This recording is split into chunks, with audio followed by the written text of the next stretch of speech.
오늘 아침 우리에게 주시는 하나님 말씀은 히브리서 13장 1절로 17절까지의 말씀입니다. 히브리서 13장 1절로 17절까지의 말씀을 봉독하겠습니다.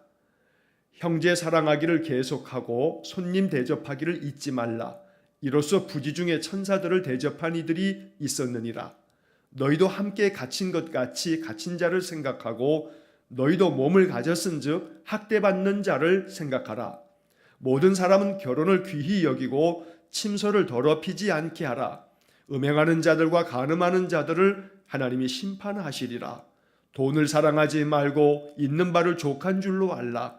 그가 친히 말씀하시기를 내가 결코 너희를 버리지 아니하고 너희를 떠나지 아니하리라 하셨느니라. 그러므로 우리가 담대히 말하되 주는 나를 돕는 이시니 내가 무서워하지 아니하겠노라. 사람이 내게 어찌하리요 하노라.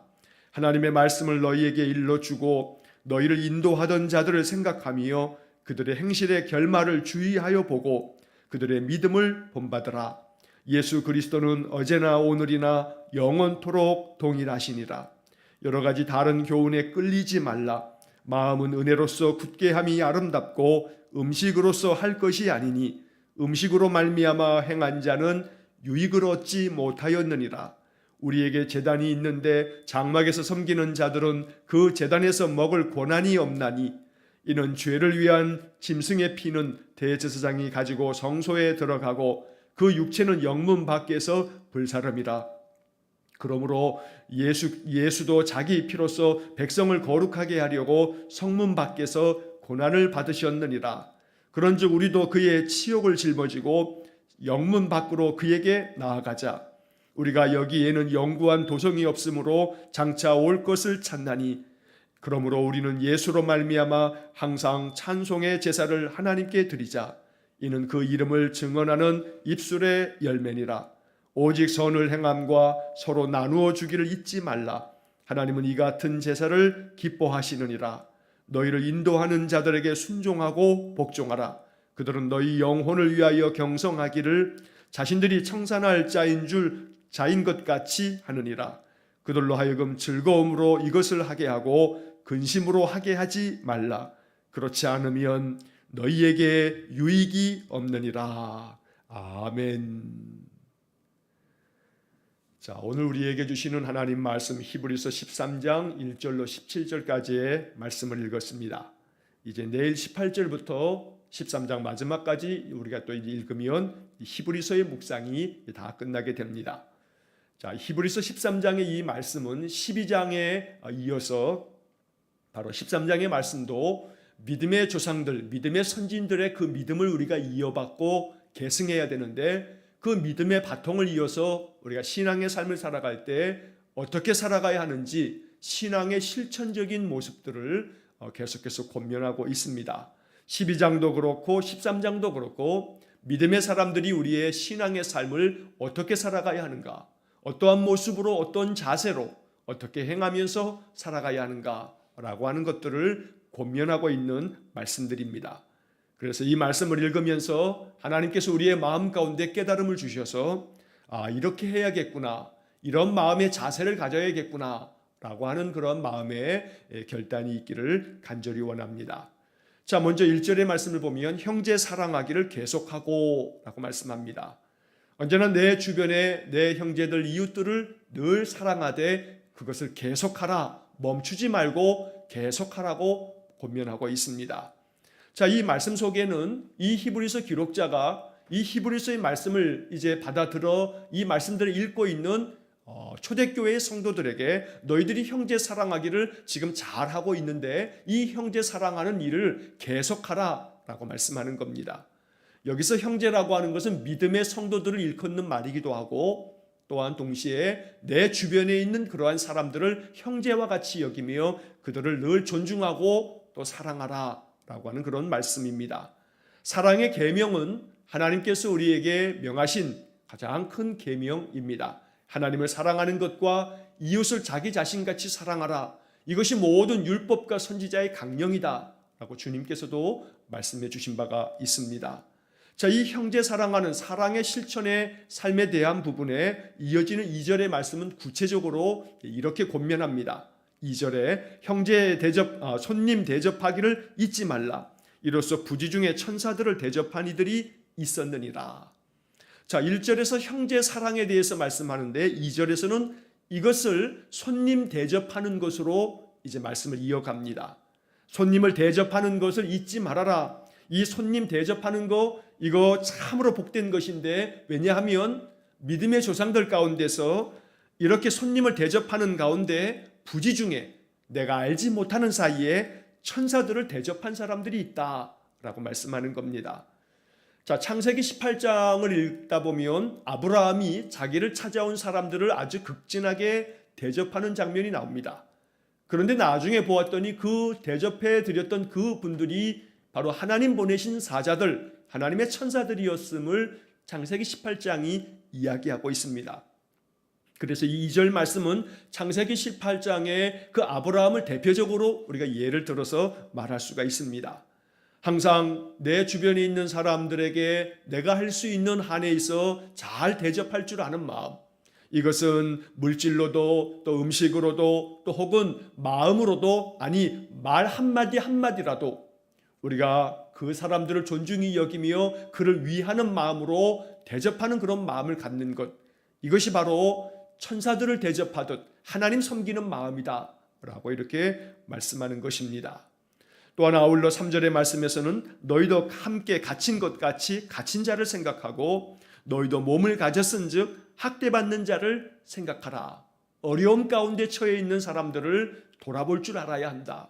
마치 너 자신이 어려움에 빠진 것처럼, 너희들이 함께 갇혀있는 그런 똑같은 형편에 있는 것처럼 그 사람들을 돌아보라는 겁니다. 그래서 갇힌 자를 생각하고 학대받는 자를 생각해라. 이것이 바로 하나님 앞에서 하나님께서 정말로 기뻐하시는 그런 선한 믿음의 행실이라고 가르쳐 주는 것입니다. 자, 이어지는 4절 말씀서부터 6절까지의 말씀에서는 성도들이 경계해야 할 바, 우리들이 믿음의 삶을 살아갈 때에 결코 빠지면 안 되는 그런 영적인 함정들에 대해서 두 가지를 말씀하고 있습니다. 자, 첫째 4절의 말씀에서는 모든 사람은 결혼을 귀히 여기고 침소를 더럽히지 않게 하라. 음행하는 자들과 간음하는 자들을 하나님이 심판하시리라. 자, 하나님의 사람들, 거룩한 주의 백성들이 경계하고 빠지지 말아야 할 것 중에 하나는 바로 결혼을 귀히 여겨서 가정이 아름답고 든든하게 잘 세워져야 함을 말씀하고 있는 겁니다.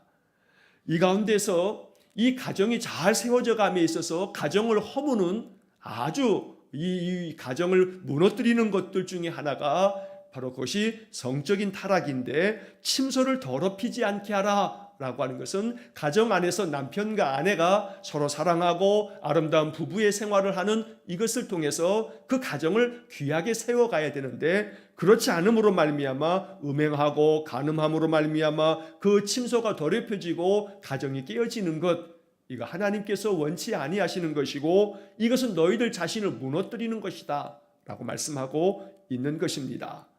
우리가 뉴스를 보더라도 여러 많은 그런 정치인들도 그렇고 사회 저명 인사들도 그렇고 간혹은 또 더러 목회자들조차도 심지어 이런 성적인 부정함과 타락으로 말미암아 그 삶이 무너져 내리는 그런 일들을 우리가 종종 보게 됩니다. 이것은 현대의 문제만이 아니고 2000여 년 전에 이 초대교회에서도 경계해야 할 그러한 것들로 이렇게 말씀이 기록되어져 있는 것입니다. 자, 5절의 말씀에서는 두 번째 경계해야 할 것은 또 물질에 대한 우리의 탐심과 욕구들이 자칫하면 또 자기 자신을 무너뜨릴 수 있다고 말씀하는 것입니다. 그래서 5절 말씀에 돈을 사랑하지 말고 있는 바를 족한 줄로 알라. 그가 친히 말씀하시기를 내가 결코 너희를 버리지 아니하고 너희를 떠나지 아니하리라 하셨느니라. 여러분, 정치하는 사람들이 그저 몇백 아니면 또 몇천 그저 뇌물을 받고 그것으로 말미암아 결국은 구속되거나 또 형사처벌을 받고, 그들이 돈이 없는 사람들도 아님에도 불구하고 물질에 대한 이 욕심과 탐욕은 이루 사람으로 하여금 끊임없이 그 탐욕의 그 함정에 빠져서 거기서 벗어나는 것이 참 쉽지 않은 그런 문제인 것을 우리가 보게 됩니다. 그래서 4절 말씀에서는 우리 인간들이 가지고 있는 이 성적인 욕구, 또 5절의 말씀에서는 우리 인간들이 갖기 쉬운 이 물질에 대한 욕구, 이 두 가지의 문제들이 항상 늘 우리에게 함정이 되거나 덫이 되어서 그 덫에 붙잡혀서 결국 몰락하는 그런 일이 되지 않도록 항상 성도들은 이것을 경계해야 한다라고 말씀하고 있는 것입니다. 자, 여기서 중요한 것은 5절 말씀에서 우리는 그 하반절에 그가 친히 말씀하시기를 내가 결코 너희를 버리지 아니하고 너희를 떠나지 아니하리라 라고 하는 말씀을 인용해서 이 말씀을 전하고 있습니다. 돈을 사랑하지 말고 있는 바를 족한 줄로 알아라. 왜냐하면 하나님께서 친히 말씀해 주시기를 내가 결코 너희를 버리지 않겠다, 너희를 떠나지 않겠다고 하나님 말씀해 주셨다. 그러니 물질의 부족함으로 말미암아 어찌 살 수 있을까라고 염려하지 말아라. 왜냐하면 하나님께서 너희들을 버리지 아니하고 떠나지 아니하시며 너희들을 보존하고 보호하고 지켜줄 테니 하나님께 인생의 삶을 의존하고 의탁하고 맡기며 살아간다면 이 함정에 빠지지 않게 될 것이다 라고 말씀하고 있는 것입니다. 그래서 오늘 이 5절의 말씀을 묵상하면서 이 물질 만능주의 사회, 이 자본주의 이 사회 속에서 우리가 살아갈 때 세상 모든 것들이 돈이면 모든 게 다 해결되어지는 이러한 시대에 돈은, 물질은 우리에게 만몬이라고 하는 그런 우상이 되어서 어찌 보면 우리가 쉽게 우상 숭배에 빠질 수 있는 것 중에 가장 큰 것은 만몬이라고 하는 이 물질의 신, 물질의 우상을 우리가 섬길 수 있다는 겁니다. 나도 모르는 사이에 물질이 우선이 되고 나도 모르는 사이에 물질로 모든 것들이 다 해결된다라고 하는 그러한 의식에 빠지게 되어진다면 하나님을 의존하기보다는 오히려 더 물질을 추구하는 그런 인생이 되어버린다는 것입니다. 그렇게 되면 자칫 참으로 물질로 말미암아 하나님을 내버리는 그러한 일까지 생기기 때문에 오늘 이 5절 말씀 또 이어지는 6절 말씀을 통해서도 이 부분을 매우 강조하여 말씀하고 있는 겁니다. 자, 6절 말씀에서 그러므로 우리가 담대히 말하되 주는 나를 돕는 이시니 내가 무서워하지 아니하겠노라. 사람이 내게 어찌하리요 하노라. 자, 이 말씀도 시편 118편 6절과 7절의 말씀을 인용해서 말씀하고 있는 것입니다. 물질이 부족하여서 그 궁핍함으로 말미암아 괴로움이 많다 하여도 주님께서는 나를 돕는 분이시니 이 인생의 삶에 대해서 두려워하지 말라는 것입니다. 하나님께서는 결코 우리를 버리지 아니하시고 우리를 떠나지 아니하실 것이기에 우리의 삶을 지켜주시고 인도해 주시는 분이니 우리의 부족함과 모자람과 결핍에 대하여 하나님을 더 찾고 의지함으로 이 모든 것들을 잘 감당하며 견디어내야 할 것을 믿음 안에서 권면하고 있는 것입니다. 우리의 신앙의 삶 언제나 주는 나를 돕는 이시니 라고 하는 이 6절의 말씀, 이것이 우리의 마음에 믿음의 고백이 될 수 있기를 간절히 축원합니다. 하나님이 나를 돕는 분이시다. 지금 내가 처해 있는 이 어려움도 하나님 도우실 것이다. 이 어려움과 이 역경들을 내가 견디어낼 수 있도록 하나님 나와 함께 계신다. 이런 믿음을 가지고 우리의 인생의 삶을 살아갈 때 믿음에 있어서 신앙에 있어서 실족하지 아니하고 오직 하나님 바라보면서 더욱더 굳건한 믿음으로 이 인생의 삶을 헤쳐나갈 수 있을 줄로 분명히 믿습니다. 자, 이제 7절 이하의 말씀에서 하나님의 말씀을 너희에게 일러주고 너희를 인도하던 자들을 생각하며 그들의 행실의 결말을 주의하여 보고 그들의 믿음을 본받으라. 자, 이제 7절의 권면에서는 믿음의 영적인 지도자들을 바라보면서 그들의 그 삶의 그 행실의 결말들을 바라보고 그들을 본받으라 라고 이렇게 말씀합니다. 자, 여기 하나님의 말씀을 너희에게 일러주고 하나님 말씀을 가르쳐주는 자들, 또 너희들을 인도하던 그러한 사람들, 이런 사람들을 늘 생각하면서 그들을 본받으라 라고 하는데, 여기 중요한 것은 7절 그 중간 이후에 그들의 행실의 결말을 주의하여 보고, 자, 우리를 말씀 가운데서 인도하는 영적 지도자들, 우리를 믿음 안에서 이끌어주는 믿음의 선배들, 이러한 사람들의 행실의 결말, 이 행실의 결말이라고 하는 것을 새번역 성경은 이렇게 번역했습니다. 어떻게 살고 어떻게 죽었는지를 주위에서 살펴보라는 겁니다. 그들이 어떻게 믿음 안에서 살아왔는지, 그리고 그들이 어떻게 믿음 안에서 죽음의 길을 걸어갔는지, 어떻게 저들이 믿음을 지키면서 순교의 길을 걸어갔는지를 바라보면서 그들의 믿음을 본받으라 라고 말씀합니다. 오늘 이 7절 마지막 부분에 그들의 믿음을 본받으라, 이 말씀이 우리에게 영적 도전이 될 수 있기를 간절히 원합니다. 우리의 신앙의 삶에서 정말 본받을 만한 믿음의 사람을 내 가까이에 둔다는 것은 이건 정말로 축복된 일입니다. 그래서 내 주변에 저 사람의 믿음은 내가 마음으로 좀 배울 점이 있다라고 여겨진다면 참으로 그렇게 내 주변에 신실한 믿음의 사람이 있다는 것은 나에게 큰 축복이 된다는 겁니다. 그러나 또한 동시에 이 말씀은 내가 바로 그러한 사람이 되어지기를 말씀하는 겁니다. 사람들이 나를 바라보면서 저분의 믿음을 내가 좀 배우면 좋겠다, 그렇게 믿음을 본받을 수 있는 그런 사람이 되라 라고 이야기하는 말씀이기도 합니다. 그래서 우리의 행실의 모습들, 어떻게 살아가는지, 어떻게 인생의 삶에서 그 삶을 마감하는지, 일평생 죽을 때까지 하나님 앞에서 참된 믿음, 아름다운 행실, 그 선한 마음들을 우리가 주변 사람들에게 늘 보여줄 수 있다면 그러한 믿음의 본이 될 수 있을 것입니다. 그래서 7절의 말씀은 우리가 어떠한 마음으로 인생에서 믿음의 삶을 살아가야 할지 우리에게 말씀해 주는 귀한 권면의 말씀이 됩니다.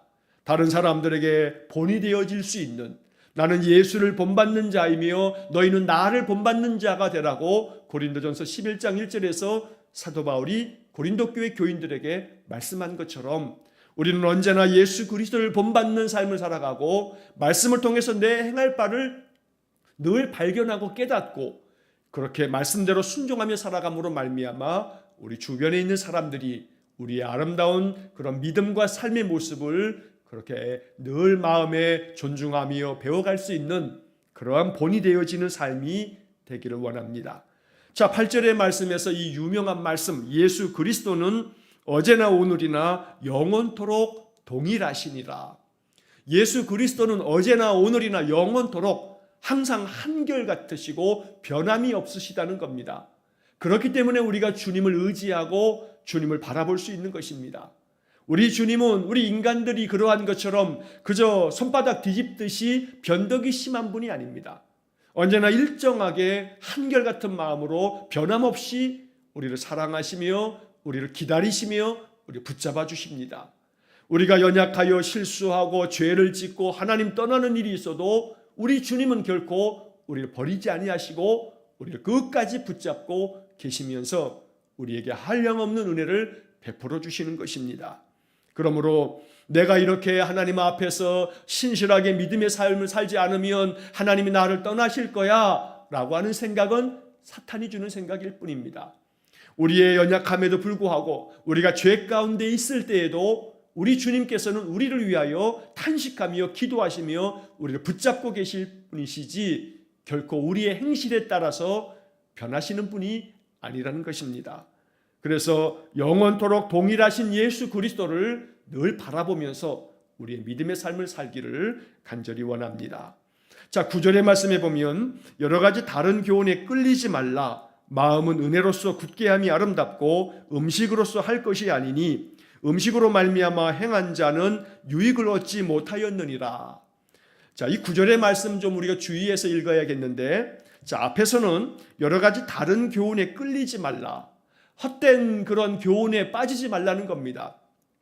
요즘 말로 하면 이단의 그 잘못된 가르침에 빠지지 말라라고 하는 말씀으로 우리가 이해해도 이 말씀이 그러한 의미를 갖습니다. 예수 그리스도의 복음 외에 다른 교훈에 끌리지 말고 거기에 빠지지 말고 그것이 오직 참으로 예수 그리스도 안에서 참된 복음이 아니면 그 모든 것들을 다 너희 마음에서 끊어내라는 그런 말씀이기도 합니다. 여기서 이제 그 다음 중요한 것은 여기 다른 교훈이라고 하는 것 중에 하나가 바로 율법의 여러 가지 규정들을 말하는 겁니다. 그 다음 이어지는 말씀에 마음은 은혜로서 굳게 함이 아름답고, 우리의 이 마음은 하나님 주시는 은혜의 복음으로 말미암아 마음을 굳건하게 만드는 것, 이것이 아름다운 일이다 라는 뜻이고, 음식으로서 할 것이 아니니, 여기 음식으로서 할 것이 아니다라는 이 말은 율법에 의한 음식의 규정들을 말하는 겁니다.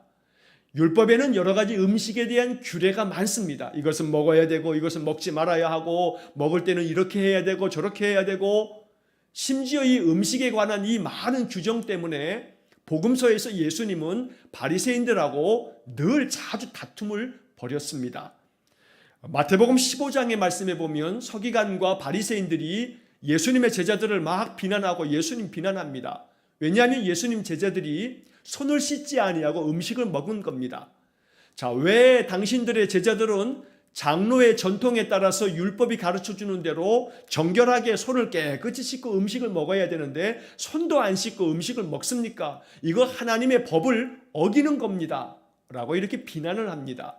그때 예수님께서 하신 말씀이 마태복음 15장 11절 말씀에 이렇게 말씀하십니다. 입으로 들어가는 것이 사람을 더럽게 하는 것이 아니라 입에서 나오는 그것이 사람을 더럽게 하는 것이니라. 입으로 들어가는 것, 손을 설사 안 씻어서 더러운 손으로 음식을 먹었다 해서 입으로 들어가는 것이 사람을 더럽게 하는 것이 아니라 입에서 나오는 것이 사람을 더럽게 한다. 이것이 주님의 대답이었던 것입니다. 그래서 여기 본문의 말씀은 음식에 대한 여러 가지 많은 율법의 규례를 지키는 것으로서 우리가 마음 가운데 은혜를 덧입는 것이 아니고 음식으로 말미암아 되는 게 아니다. 그래서 그 다음에 음식으로 말미암아 행한 자는 유익을 얻지 못하였느니라. 음식에 대한 규정, 음식에 대한 율법의 규례를 다 지킨다고 해도 이것이 너희들을 영적으로 유익하게 만드는 것은 아니다. 이것은 그저 구약에 그 한정적으로 그때에 필요한 너희들이 음식에 있어서도 늘 구별되고 분별하라는 그러한 율법의 규례이지만 거기에 함정에 빠져서는 안 된다고 말씀하는 것입니다. 그래서 마음은 은혜로운 복음 안에서 굳건하게 세워지는 것이 아름다운 것이지 그저 음식에 대한 구약의 그 규례를 지키는 것으로서만 너희들이 살아간다면 이것은 너희들에게 영적인 유익이 아무것도 없다라고 말씀하는 것입니다. 자, 10절에서 우리에게 제단이 있는데 장막에서 섬기는 자들은 그 제단에서 먹을 권한이 없나니 11절 이는 죄를 위한 짐승의 피는 대제사장이 가지고 성소에 들어가고 그 육체는 영문 밖에서 불사름이라. 자, 제단에서 장막을 섬기는 자들은 제사장들을 말하는 겁니다. 그런데 그 제사장들은 그 제단에서 먹을 권한이 없다. 왜냐하면 속죄 제물은 제사장들이 먹을 권한이 없습니다. 오직 화목제물은 제사장과 또 여러 이 백성들이 함께 먹을 수가 있고 번제와 소제의 제물 가운데서 하나님께서 정하신 일정한 부분들이 제사장의 몫으로 드려지지만 백성들의 죄를 속하는 속죄죄 제물만큼은 그 피는 제단에 뿌리게 되고 그 시신은 다 불태우는 것, 이것이 레위기의 예배법입니다. 그래서 제단에 드려지는 그 제물은 그 제사장이라 할지라도 먹을 권한이 없고 대제사장이 이것을 성소에 이 짐승의 피를 가지고 들어가 그 피를 제단에 뿌리고 그 짐승의 그 육체는 영문 바깥에서 불사르게 되는데, 자, 그 다음 12절의 말씀에서 바로 예수 그리스도께서 자기 피로서 자기 자신을 속죄의 제물로 내어놓으심으로써 우리 백성들을 거룩하게 만들고 속죄함을 얻게 만들었는데, 마찬가지로 예수님도 그 육신은 성문 밖에서 고난을 받으셔서 속죄 제물처럼 그렇게 불사름이 되어지는 것처럼 예수님은 십자가에 죽으셔야만 했다라고 말씀하는 겁니다. 그래서 10절, 11절, 12절의 말씀은 예수님의 십자가의 죽음은 우리들을 구원하기 위한, 우리를 거룩하게 하기 위한 속죄의 제물로 그렇게 십자가에 달려 돌아가신 것이다 라고 하는 그러한 영적인 복음을 다시 한번 말씀하고 있는 것입니다. 자, 이렇게 말씀하시면서 이제 13절, 14절 말씀에서 이렇게 예수님께서 우리 인생들을 속죄하시기 위해서 저 영문 밖에서 골고다에서 십자가에서 피 흘려 주셨으니 우리도 주님을 따르자라고 하는 것이 13절 말씀입니다. 13절 그런즉 우리도 그의 치욕을 짊어지고 영문 밖으로 그에게 나아가자. 예수님을 본받아 예수님이 십자가를 짊어지고 영문 밖 저 골고다로 향하셨던 것처럼 모든 치욕을 짊어지고 부끄러움과 수치를 당하셨던 예수님처럼 우리도 역시 마찬가지로 고난을 두려워하지 말고 부끄러움 당하는 거, 또 수치를 당하는 거, 어떤 치욕을 당하더라도 이 모든 것들을 짊어지고 예수님을 따라가서 영문 밖으로 예수님께로 나아가자. 예수님처럼 순교의 길이라 할지라도 주님을 뒤따르자라고 권면하고 있는 것입니다. 왜냐하면 14절에 우리가 여기에는 영구한 도성이 없으므로 장차 올 것을 찾나니, 이 땅은 영구한 도성이 아니므로 영원히 살 수 있는 곳이 아니므로 장차 올 곳, 바로 장차 올 것은 영원한 도성, 영원한 하나님 나라를 우리가 찾는 사람들이니, 예수 그리스도가 죽음의 길, 순교의 길로, 십자가의 길로 나아갔던 것처럼 우리 역시 마찬가지로 믿음 안에서 치욕을 짊어지고 순교의 길에라도 나아가자라고 말씀하는 겁니다. 영원한 하나님의 나라를 향해서 우리는 그 영원한 하나님 나라를 찾는 사람들이니까 예수님처럼 죽음도 마다치 말고 믿음으로 그 길을 걸어가자라고 하는 그런 권면의 말씀입니다. 이 13절, 14절의 말씀 같은 이 구절들이 초대교회 성도들에게 매우 영적인 자극이 되고 도전이 되어지므로 많은 초대교회 성도들은 순교의 길을 두려워하지 않았던 것입니다. 자, 15절의 말씀, 그러므로 우리는 예수로 말미암아 항상 찬송의 제사를 하나님께 드리자. 이는 그 이름을 중언하는 입술의 열매니라.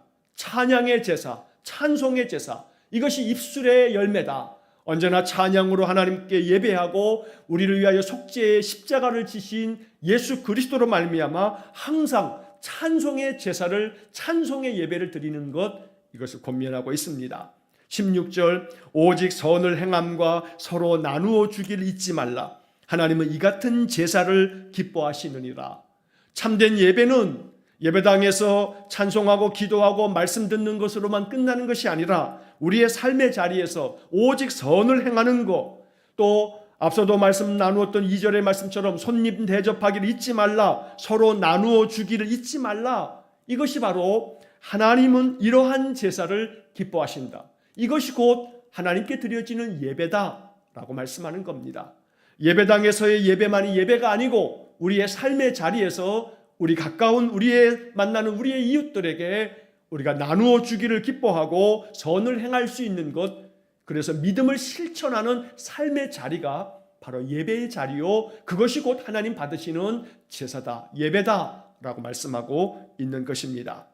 자, 17절 말씀에서는 믿음의 지도자들을 잘 존중하며 그들이 이끄는 대로 믿음의 길을 잘 따라가며 그들이 기쁨으로 일할 수 있도록 합력하고 협력할 것을 당부하고 있는 말씀입니다. 17절, 너희를 인도하는 자들에게 순종하고 복종하라. 그들은 너희 영혼을 위하여 경성하기를 자신들이 청산할 자인 것 같이 하느니라. 그들로 하여금 즐거움으로 이것을 하게 하고 근심으로 하게 하지 말라. 그렇지 않으면 너희에게 유익이 없느니라. 너희가 유익해지려면 너희를 영적으로 이끄는 영적 지도자들이 기쁨으로 그 모든 사역을 잘 감당할 수 있도록 서로 합력하고 협력할 수 있어야 한다라고 말씀합니다. 또한 그 영적 지도자들은 너희 영혼을 위하여 경성하기를, 여기 경성한다라고 하는 말은, 경성이라고 하는 말은 돌아보고 살핀다라는 뜻입니다. 늘 영적 지도자들은 그 성도들을 위하여, 그들의 영혼을 위하여 그들 영혼을 돌아보고 살피는 일을 늘 행함으로 언제나 자신들이 청산할 자인 것 같이 하느니라. 바로 영적 지도자들이 그 자기가 섬기는 그 성도들의 영적인 삶에 대해서 자기가 청산해야 된다, 자기가 결산해야 되는 사람처럼, 그래서 그들의 영혼을 늘 책임지고 돌보는 일을 감당해야 한다라고 말씀하는 겁니다. 영적 지도자들은 그 돌보는 모든 성도들을 늘 경성, 즉 돌보고 살피고 그들이 실족하지 아니하도록 믿음 안에서 말씀으로 잘 가르치고, 또한 성도들은 저들이 그 사역 잘 감당함으로 즐거움으로 그 일을 감당하도록 늘 협력하는, 그것이야말로 너희들에게 유익한 것이다 라고 하는 그런 권면의 말씀입니다. 오늘 이 히브리서 13장에 많은 내용들이 담겨져 있습니다. 한 구절 한 구절 마음 가운데 다시금 묵상하면서 성령께서 내 마음 가운데 주시는 그런 깨달음을 따라 늘 말씀에 순종하는 그런 삶이 되어지셔서 우리의 이 믿음의 삶이 하나님 앞에 칭찬받는 그런 신실한 믿음의 삶이 될 수 있기를 주의 이름으로 간절히 축원합니다. 기도하겠습니다. 자비로우신 아버지 하나님, 히브리서 13장의 말씀을 통해서 주시는 많은 영적 교훈들을 마음 깊이 묵상하고 깨닫고 이 말씀 앞에 늘 순종할 수 있는 우리 성도들 되게 해 주옵소서. 믿음의 사람들이 어떠한 자세로 믿음을 이어가며 그 믿음을 어떻게 나타내 보여야 할지 우리의 믿음이 삶을 통해서 늘 드러날 수 있도록 믿음과 삶이 하나가 되어지도록 언제나 우리 성도들을 인도하여 주옵소서. 오늘도 주님과 동행하는 삶이 되어지기를 원하오니 주의 성령께서 우리 성도들의 마음을 굳건하게 지켜주시고 인도하여 주옵소서. 예수님 이름으로 기도하옵나이다. 아멘. 우리 구주 예수 그리스도의 은혜와 하나님 아버지의 극진하신 사랑과 성령의 교통하심이 우리의 믿음이 삶을 통하여 증거가 되고 삶을 통하여 열매가 되어지기를 바라 늘 말씀 묵상하고 이 말씀대로 순종의 길을 걸어가기를 마음에 다짐하며 기도하는 머리 숙인 귀한 성도들 위해와 저들 가정과 온 가족들 위해 우리 성도들의 모든 인생의 삶 속에 영원토록 함께 하시길 축원하옵나이다. 아멘.